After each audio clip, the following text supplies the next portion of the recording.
Welcome to another edition of the Gridiron Report. I'm Jarret Johnson. I'm joined by the mighty Joe Yeager. My Joe, man, we're doing some videos here. There's a lot going on with Texas Tech athletics, a lot going on with Texas Tech football.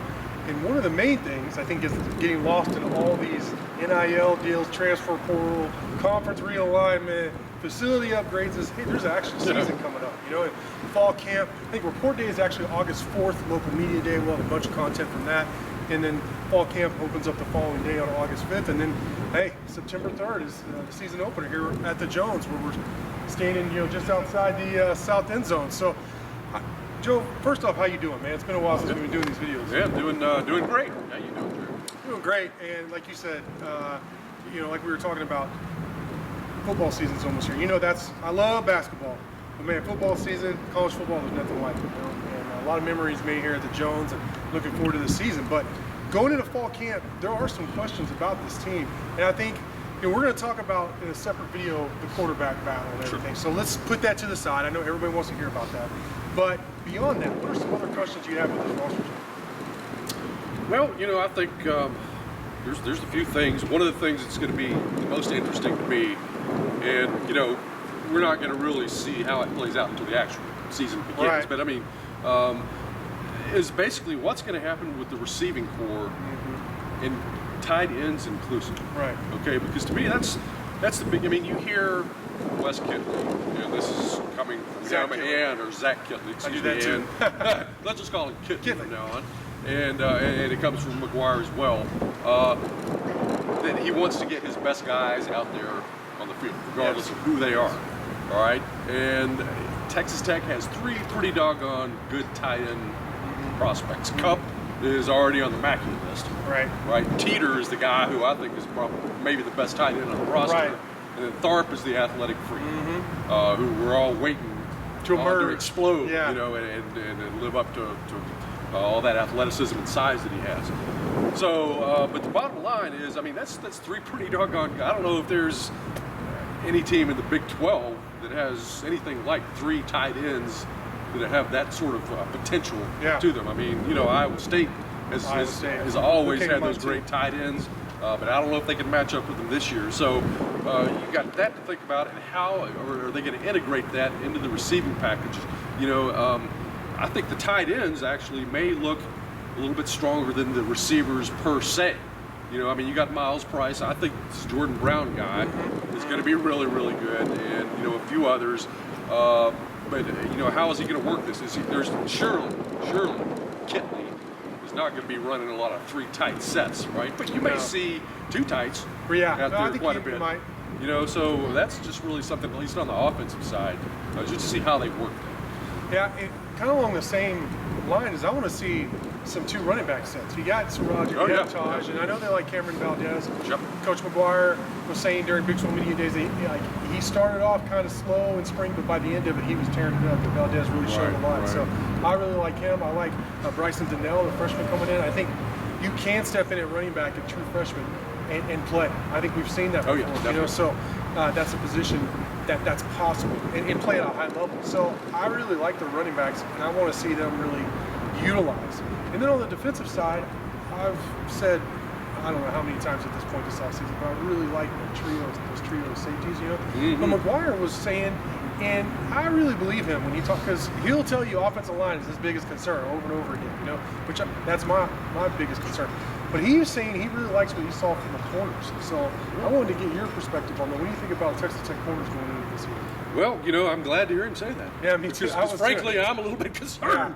You know, I mean, Adrian Fry over there is a guy who has a ton of experience. You know, Rashad Williams has played some good ball, and he looked pretty doggone good in the spring game. He did. He had a good game there, but still, you know, I lived 4 years in Missouri, and, you know, it's all about show me.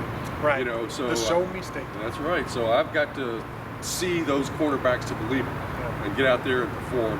Until that happens, you know, I am just going to be a little bit skeptical about it. You know, I hope McGuire's right on that. When we were walking over here, we're here right in the middle of, you know, Raider football land, Raider land here, between all these facilities and where they're going to do all the upgrades. We saw Dimitri Moore And boy, he looks like he's put on some good weight. I mean, he's one of those you don't want to see him in a dark alley type thing. Him and Krishan together at inside, and then you have guys like Tyree Wilson, Robert Wood, Josiah Pierre coming off the edge. I feel pretty good about that. Yeah, and you know, we were talking about the offense and how what's going to happen with the receiving core. I mean, to me, you got sort of similar questions in terms of like the multiplicity of the defense, because you know, I mean, we heard from McGuire. One of the things that he really likes about DeRuyter is that he's going to be multiple on defense. And I mean, you're hearing stuff about, you know, 4-2-5 versus you know, 4-3, even some 4-3, 3-4. I mean, 3-3-5. Yeah, you just don't know exactly how this is going to shape up. And Tyree Wilson is the one who's really the key to that, because I mean, he's the guy. You look at him, you say, all right, defensive end. It's got classic defensive end, but he is listed as a linebacker. All right, so I mean, I could see him, you know, in run situations as having no problem whatsoever with linebacker. What about in passing situations? Is he going to be out there in coverage? You know, and if he is in coverage, are they going to be running man with him out there in space, or are they going to do? It could be great in a zone defense with that height. And that length, I mean, you just think about basketball and how they want that. I mean, same sort of principle here with him maybe playing in zone defenses in a pass defense sort of a situation. So, you know, just really how they work everything out there is going to be very interesting. And, you know, I think it's good to be multiple, but listen, we have to remember back to David Gibbs. And that their first, remember the debacle in the desert? Yes. Oh, yeah. You know, never forget. Yeah. We wish we could. Yeah. But listen, that defense got absolutely ground into the turf that day. Yeah. And it wasn't because they were bad football players. They didn't know what they were doing. Right. They were just running around with their heads cut off. So, I mean, listen, you got a new defensive coordinator. You got a multiple type of defense. I mean, you know, you have to worry a little bit about, all right, are they going to be able to teach this stuff well enough? If it's multiple, does multiple automatically mean that it's extremely complicated?